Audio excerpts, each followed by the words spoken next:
It's September 23rd, 2021. Eric Haluzik with All Corners Home Inspections. This is the roof evaluation for this single-family home here in Lebanon, Oregon. As with all the videos in this report, we would request that you view this video as supplemental to the written version of the report to which this video has been attached. At the time of inspection, there were a number of reportable challenges with the single-family home's gable-style roof. We'll do our best to detail those challenges here in a moment. An Oregon home inspection, however, does not include a roof warranty, meaning we make no claims as to this roof's ability to keep water out of the ceiling voids and attic spaces for the living space below. There are companies, there's typically insurance companies, that will offer such insurance policies. Again, Oregon home inspectors are specifically forbidden by the Oregon Construction Contractors Board from making such claims.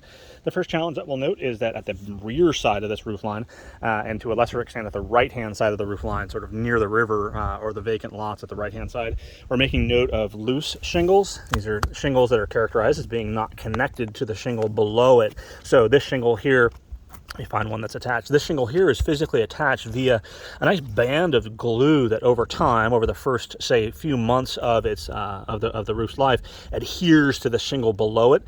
This one here and quite a few around the roof line are showing signs of looseness. Now, that condition in and of itself isn't a tremendous issue. We don't get wind events that would necessarily create a lifted or missing shingle event strictly from that. But as this shingle loses its granular material, it gets thin, and then you get this perforated line along the upper portion of this shingle, and then that's the point at which that roof shingle will leave.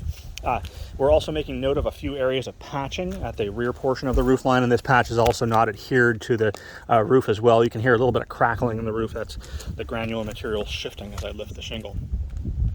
There's a torn shingle at the right-hand side beyond the ridge here. So we're going to ascend the ridge, and then just on this side, I'm making note of a torn shingle, and then a few other areas with sort of midline field cracks as well. All of this stuff sort of leads me to believe that we should have a licensed roofing contractor on site to evaluate the roof, not necessarily for replacement, but areas of patching, because oftentimes if we can get a roofer to do regular maintenance, we can get this roof to last sort of quite a few more years, delaying what is a fairly large expense and a large amount of resources. It's always in our best interest to keep these materials lasting as long as humanly possible. Again, here's a few areas of really stiff but still loose shingles that we'd like to have evaluated. Eric Haluzik, All Corners Home Inspections.